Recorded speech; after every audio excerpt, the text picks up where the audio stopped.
A giant containment box is on its way tonight to that oil spill still gushing in the Gulf of Mexico. The slick has grown and changed shape over the past 2 weeks. You can see how it's now starting to break apart. So it's not only Louisiana that's threatened, but Mississippi, Alabama, and Florida too. The CBC's Paul Hunter is in Pensacola. Paul.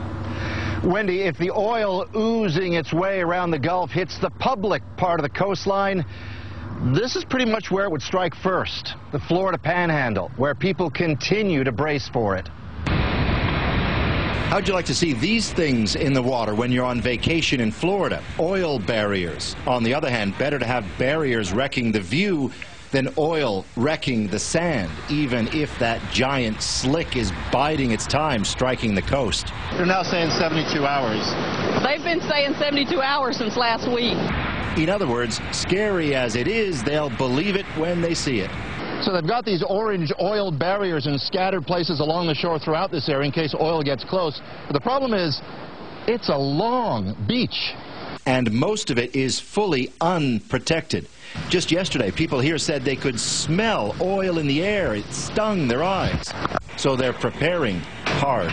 This heavy-duty trailer is for scooped-up, sludgy water should the slick get close. Show of hand, anybody that got a twig car, boat captain.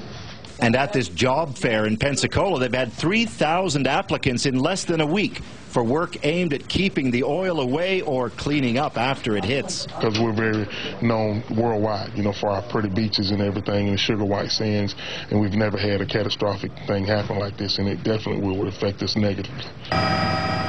All the while, it creeps ever closer. No longer just an oily sheen.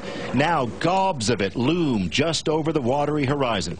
Today, hope in the shape of a 4-story, freshly made concrete box, now en route to the busted oil well 1.5 kilometers underwater. The plan? Plop it on top of the leak by early next week, and cross your fingers.